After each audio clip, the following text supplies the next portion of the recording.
Hello guys आपण मैंने सब केमी अच्छा आशा कर बहुत भलरे थे। तो मुझे आसी आपण मान पार्ट 4 को मुझे स्वागत जनाऊँगी। तो आमे पहुँच जाइलु ढामरई मंदिर पहुँचला आमे टिके गोड़ हाथ धोई सारापर बाहर जाइलु मंदिर भितर को। ए मंदिर विषय बेसी किसी तो जान नहीं, बट मो आई माँ कहते मंदिर बहुत रहस्यमय मंदिर विषय बहुत किसी कहती।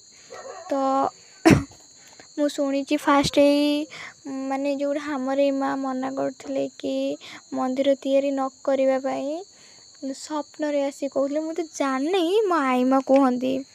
तो ए मंदिर अच्छी ताहार विशेषत्व तो बहुत अच्छी, किंतु एही मंदिर रे केवल बैतरणी श्रेणीर विधवा स्त्री लोक माने ही पूजा करि थांती।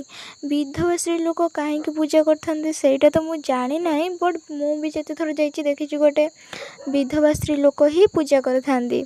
एही मंदिर रे विवाह मंडप रही। लोक माने मानती जे माँ ढामरई को आशीर्वाद रे एही वैवाहिक संपर्क बहुत भलरे कटि जाई थाए एवं सेठारे मानसिक करिले मध्य मानसिक पूर्ण होई थाए बोली सेठाकार लोक कहि थांती बा मानि थांती। तो ए मंदिर चारिपाख माने मंदिर भितर चारिपाखरे छोट छोट मूर्तिर सबू स्थापना होइछि एवं से सेठारे विवाह मंडप गोटे मंदिर पछपटे विवाह मंडप भी अच्छी। आउ से मंदिर रे विवाह मंदिर आउ गोटे गछ भी अच्छी, बट से गछ कि गछ तो मुझे जानी नहीं कि से गछर ना भी मुझे जानी, बट से गछरे बहुत जो माने मानसिक करथांती से गछ पाखरे छोट छोट घड़ा आउ हैला आउ किछि लाल कपड़ा रे शंखा गुआ पैसा बांधी थांती। मानसिक पूर्ण हैला परे बांधी थांती बा मानसिक करिकी मध्य घोड़ा आउ से मानसिक सूता बांधी थांती। मु निजे देखी भी सेठाकार लोक मानक भी पचारि से माने भी सही कथा कहूथिले।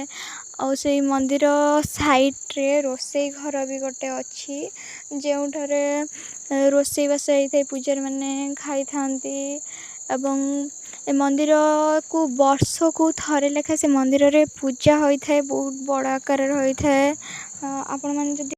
आपण मैंने भी जदि केबे चाहिए आसबे देखिए तो मो आखिरे पड़ जाइला पद्मफुल, मत बहुत भल लगे पद्मफुल।